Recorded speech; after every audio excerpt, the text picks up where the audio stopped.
everyone! Welcome to my channel, Lena Vance. Ngayon, pag-uusapan natin ang isa sa pinaka-common na tanong na madalas kong nakikita sa comment section. Una, paano mag-apply sa Group 2 ng Uplift Assistance? Pangalawa, saan po ba dapat pumunta? At pangatlo, kailangan po bang magpalista sa barangay o sa DSWD? Unang-una, gusto ko na pong linawin sa ngayon, wala pong inilabas na registration o application ang DSWD para po sa Group 2. Kung isa ka rin sa nalilito tungkol dito, panoorin ang video na ito hanggang dulo dahil ipapaliwanag natin kung ano ba talaga ang nakasaad sa kasalukuyang guidelines.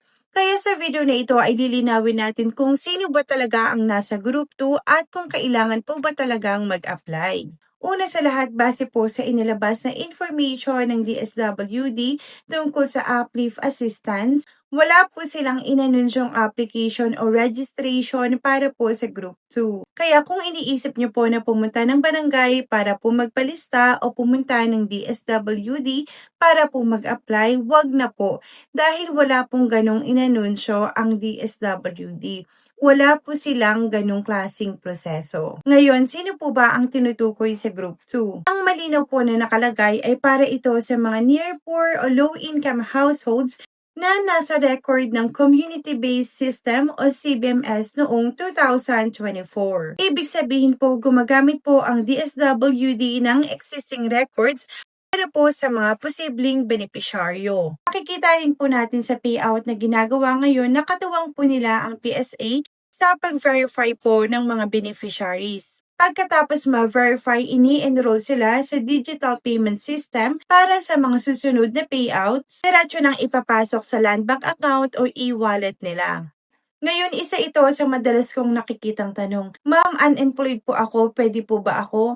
Ma'am, senior citizen po ako, kasama po ba ako sa listahan? Voluntary member po ako ng SSS, qualified po ba ako? Ganito po ang sagot dyan. Ayon po sa guidelines ng Group 2, wala pong nakalagay sa requirement na kailangan po employed ka.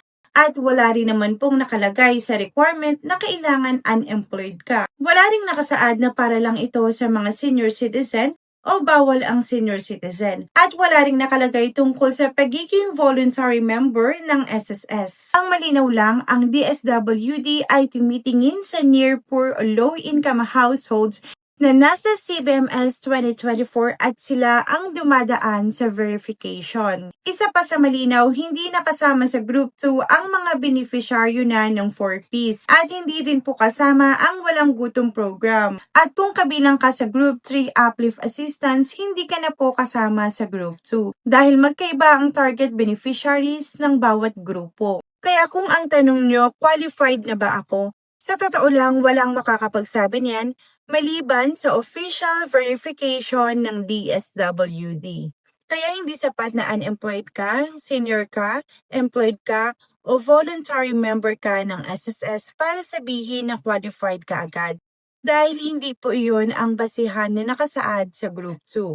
Ang kanila pong basihan ay dapat poor and near poor households at dapat po ay nakalista sa CBMS ng 2024. At sa tanong naman na kailangan ko bang mag-apply, ay hindi po dahil wala pong in-announce about sa registration o sa application. Ang pagpili po kasi ng beneficiaries ay dumaan po sa existing records o verification ng CBMS noong 2024.